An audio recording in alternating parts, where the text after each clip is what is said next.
Yeah, today I'm going to focus on the Ensemble Guidance and Probabilistic data resource page that I made for Central Region. I'm still working on the After Action resource page, so it's not quite ready for prime time, so we're going to save that for another talk. So where did this idea originate from? Well, I got to tell you, the section on leveraging science and technology to evolve our services in the latest roadmap really struck home to me. You know, probabilistic forecast information should provide the foundation for enhanced IDSS. I'm kind of a math junkie. I really love getting my hands on data, lots of data, all the data. I believe that if forecasters have all the data at their fingertips, that it can inform their confidence in the original or in the official forecast and shape their messaging. See, if you have all the data, you have the range, the best, worst case scenarios, and you can provide targeted messaging to core partners and the public based on specific thresholds. But for many years, weather forecasters basically took the previous forecast, the one they inherited from the shift before, analyzed a handful of numerical weather models, whether it was the European, the GFS, the NGM, whatever was available to us in AWIPS. We used our experience, the knowledge and pattern recognition to construct the next forecast, the updated deterministic forecast.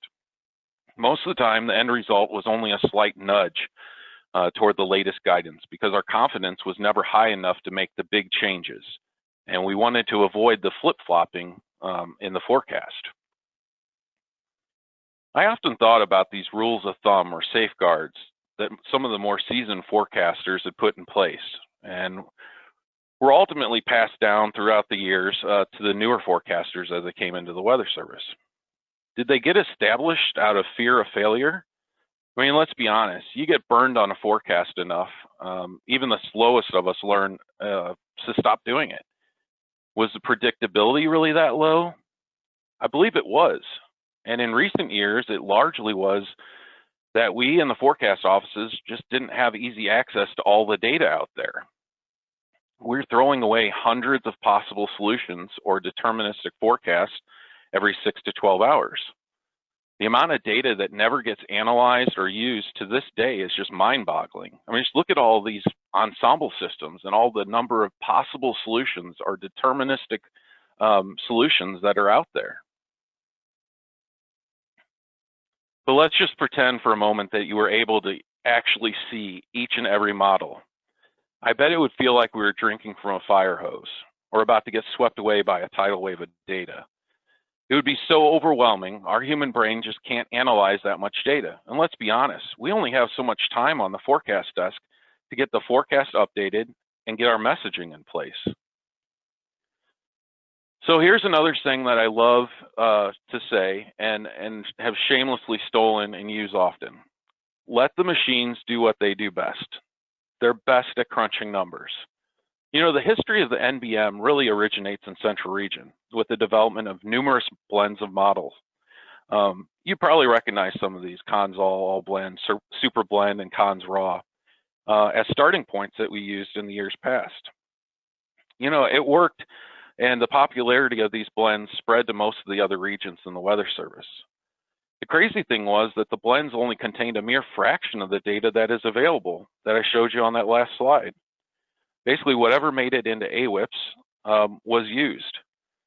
Now, thanks to the Hurricane Sandy supplement, some funding was made available to invest in a smarter blend. We call it the National Blend of Models. And MDL has done a heck of a job working through many versions, and version 4.0 was released yesterday. I had the pleasure of working on the first version of the National Blend of Models. And our goals really with that first blend was to develop a nationally consistent starting point, a deterministic forecast for GFE that used weather service models, non-weather service models, that was skillful, basically it verified well, and was calibrated. The second goal was to reduce the amount of time that forecasters bartered grids. It wasn't really forecasting, it was more bartering, you know, a degree here, a percentage there. And we wanted the forecasters to focus on the most impactful and hazardous weather events. I think by and large that these goals have come to fruition in Central Region. Unfortunately, they haven't across many other parts of the National Weather Service to this point. But soon after we got our hands on the NBM, it became clear that these blends of models, this blend of model was much different than our homemade blends that we created. It was using data sets that we couldn't even see in AWIPS and used very sophisticated methods to obtain elements like POP and QPF. As forecasters, we couldn't figure out why the temperatures were cooler next Wednesday or why it had POPs extending into Friday when the models that we could see in AWIPS didn't show that solution at all. There was this deep desire to know what was in the black box. And I'll be honest, I fell into that trap myself. But over the last year or so, I'm not sure that knowing the how, why, or what of the deterministic NBM is very important anymore. You see, the NBM's deterministic solution is just that. It's one solution out of hundreds of possible deterministic outcomes. It's simply a starting point for us in GFE that statistically is more accurate than any one solution over a long period of analysis. And as long as the deterministic NBM falls within the envelope of possible solutions or the range of all the model data, we should treat it just as that, another model, and our starting point. Just hear me out here for a second. Imagine if you had access to all the data used in the NBM, hundreds of models. Now, I'm not necessarily talking about the models themselves, like being able to view them in D2D, but the raw probabilistic data. And it was easy for you to see where the NBM fit within the range of all the solutions. Then no matter what the official deterministic forecast for the NBM was, we could message the uncertainty and range of solutions to our partners in the public. Now, it's really a different mindset for sure, and it's going to take time and practice to wrap our heads around this idea. It's going beyond forecasting the weather with individual model solutions to produce a deterministic forecast to one using statistical data to inform our confidence and frame our messaging. So this is what makes NBM4 so amazing and a game changer for us. With version 4, we get access to a full suite of probabilistic output for all these elements in purple. While we get some probabilistic data for snow and ice from the NBM, it will not represent a full data set like QPF just yet. That'll come in later versions. And it'll be more robust in the winter weather realm. I've already alluded to some of these limitations, but I just wanted to reiterate, what we get in AWIPS is limited. What you see in D2D is a limited data set. And Andy Just does a hell of a job maximizing what we can get in our offices, but the reality is that this isn't going to get better anytime soon. There just isn't enough room in that pipe or the bandwidth for all that data that we crave to see. Luckily, there's some very smart folks that work in our organization that have developed websites for us to visualize this big data. But looking at this data requires somewhat of a culture change, especially for the meteorologists like myself that have been around for a while. And how we approach the forecast process must change as well. For many years, we primarily looked at D2D for our model data, and the PC was there more for email, documentation, making presentations, and of course, watching funny cat videos. That must change if we're going to start incorporating this important data into our forecast process on a routine basis. So Tommy up in Grand Forks and Chauncey in Bismarck came up with this document about the modernized forecast process, and it's fantastic. And I hope they do a future talk on this guest speaker series. But it really utilizes ensemble, probabilistic, and analog data to, number one, look for potential messaging opportunities, and then number two, to refine and assess the predictability and confidence of the event actually occurring. So with all this in mind, a couple years back, I made a local intranet bookmark page that listed all the ensemble, probabilistic, and analog sites as a one-stop shop for my forecasters, and selfishly myself, so I could look at the data on a daily basis. It was drastically improved this summer by the help of my fellow Sues in the Southeast group and Randy Graham at Central Region. It now includes a brief description of each of the guidance tools, and it also has training documentation if it's available. So I'm going to take you on a quick tour of this site. All right, so from the Central Region Google site, you'll press on Science Services Division, SSD, up here on the right. And then when that comes up on the left side, Ensemble and Probabilistic Guidance Tools is right here. And then you'll get to this page. And this is the page that we developed. And you can see that on the front page, it's set up that all the sites or all the tools have thumbnails. So they're listed by category on this front page. The more you use these sites and understand which guidance is most useful in different weather regimes and hazards, this will become your go-to page, this front page. Now, we also wanted to make it so that these sites are broken into categories and that you could click on them and you can get a brief description and then also the training and information. So this is the situational awareness tables that I'm sure most of you guys are familiar with. And if you click on any of these thumbnails on the left, they will also take you to the site. But again, the idea here was that it would have training information as well. So if you weren't sure what these tools were useful for, that you had some information to go for. So you can go down the line here and you can see the national blend of models, mesoscale ensemble viewers, global ensemble viewers. And what we did is we queried all the SUs across the Central Region and asked what their favorite sites were to look for these data sets, ensemble, probabilistic, and analogs. And so then we kind of made some executive decisions on which ones to include on this page. Here's the plumes, all the different plumes that you can look at. Here's St. Louis University SIPS analog guidance, which a lot of us have seen and used before. We even have a section on sub-seasonal ensemble tools. So if you're looking beyond the 7-day forecast, and then these are very useful in flooding operations, hydrology. So those are kind of some of the, that's kind of how the site is set up. Again, if you go to the home site, all of the thumbnails for all the different guidance tools are on that front page for you. So I wanted to take some time, I'm going to go back to my talk here. I wanted to take some time and show you a few examples of how I have used this page in the past before impactful weather events to share some examples.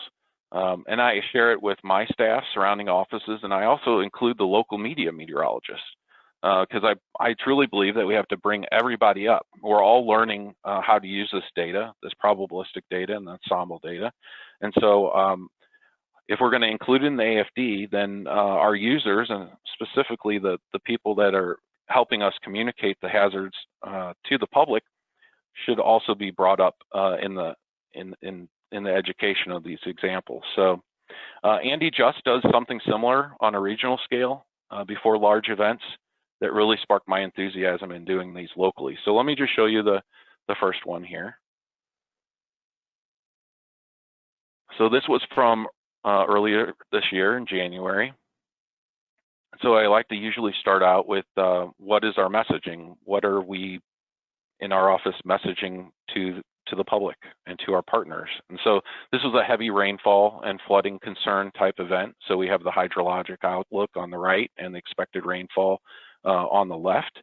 And then I just jumped into showing different data sets. So this is showing the atmospheric moisture, precipitable water, and how does it compare to climatology? You know, in this case, it was 3 to 5 standard deviations above normal. And so I try to compare the European ensemble and the NACE ensemble just to give some reference to what all the data is showing and if there's agreement or disagreement. The ensemble situation awareness tables are fantastic for showing anomalous events. This one, obviously, with all the max colored chiclets there, was a really good example to show how anomalous this event was going to be with the QPF. And you know, trends are important. So I like to show sometimes, here was the forecast on January 6th on the left, here's the forecast on January 8th, and you can see that the axis of heaviest rainfall was shifting further to the northwest and kind of aligning over our CWA in Missouri and Illinois. I love showing plume diagrams. I think it's really easy for us to understand these diagrams, and then I like to think of and communicate to them, to the forecasters and to the partners, that you can get a lot of information from these and think of it in more of a percentiles and a box and whiskers plot as well. So I try to include some of this information on here, kind of showing the range of QPF for St. Louis. Again, this is just one ensemble. This is the GFS ensemble, but it kind of gives meaning to what are the possibilities? What is the worst case scenario, best case scenario? Obviously, if you're talking about flash flooding, you want to talk about your preconditions. You know, what's your soil conditions, and so flash flood guidance. So I included flash flood guidance in this talk, and then I used again the plume diagram here down below to show that a majority of that rainfall was going to occur in a very short period of time, and so that 6-hour or 3-hour flash flood guidance was going to be very important, because a lot of the ensemble members, a lot of the deterministic values in the ensemble were showing heavy rainfall in a specific time period. And then from flash flooding to river flooding, if we get that much rainfall, how much rise are we going to see on the rivers? And so that's where the ensemble hydrographs come into play. And so this is one that I grabbed for on the Merrimack River, which flows right into the metropolitan area on the southwest side of St. Louis.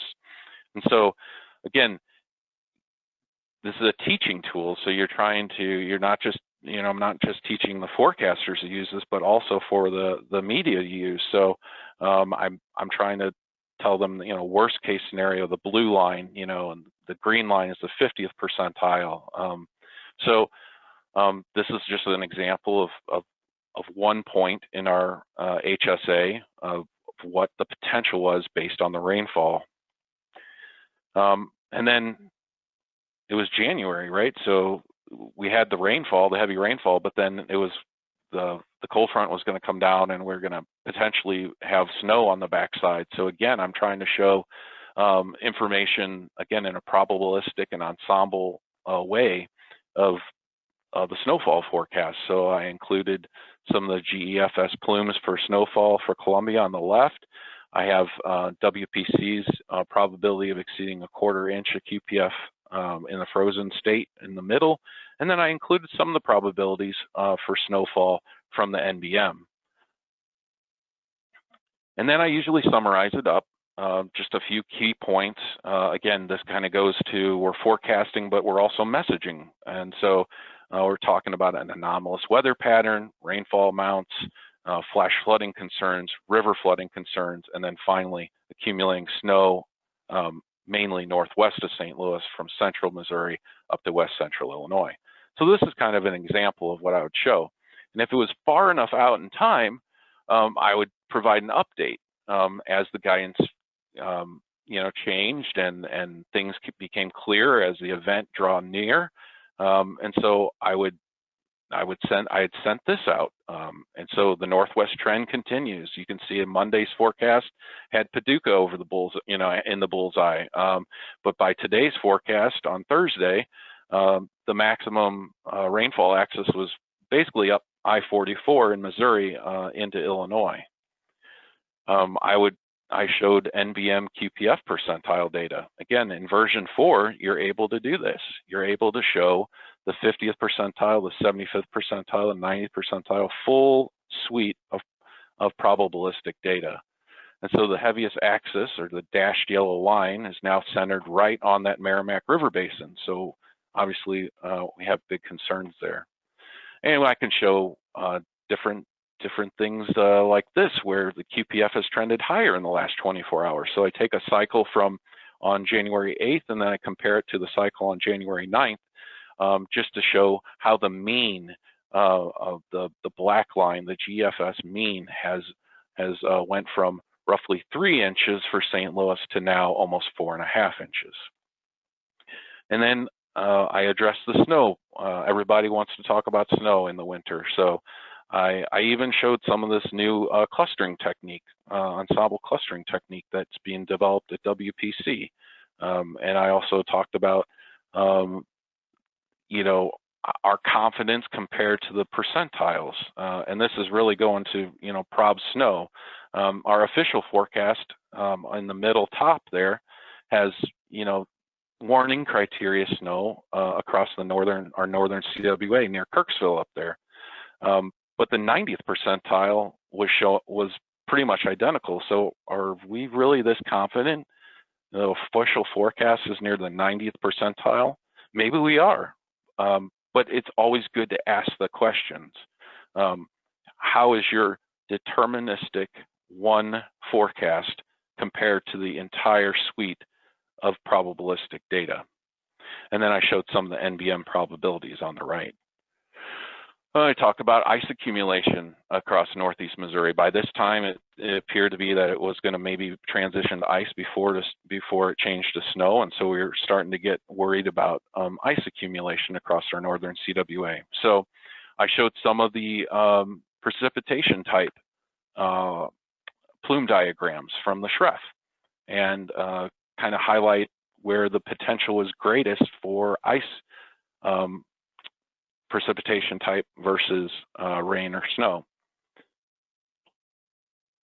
And then St. Louis University produces some great analog guidance, and so I showed some of the guidance from that, the median QPF, the median snowfall, and then some of the severe probability guidance for that event as well. You're able to go in and find the top analog out of all the data that's in there for the last however many years. Given the forecast, the current forecast from the GEFS, what forecast is this most similar to? And so this analog came up quite a bit. This top analog was February 5th, 2008, which was the Super Tuesday outbreak. So that was kind of interesting that you could compare the forecast to a specific event that occurred some years ago. So again, and I summarize it, northwest shift is alive and well, heaviest rainfall axis now centered in the CWA. Ensemble guidance shows that the greatest snow accumulation will be northwest of the CWA, and our official snowfall forecast is very near the 90th percentile, so we need to ask the question, are we that confident? And then we talked about the icing and the SLU SIPS analog guidance. So that's just an example of what I put out to my staff, to my surrounding offices, and my media partners. And you might be saying, "My goodness, that is a lot of data that had to take a lot of time," and it did. It does take a lot of time. But once you start looking at this data and you start using it every day, it becomes more natural. And I really think that that is the way that we get this data and the use of this data into the forecast process.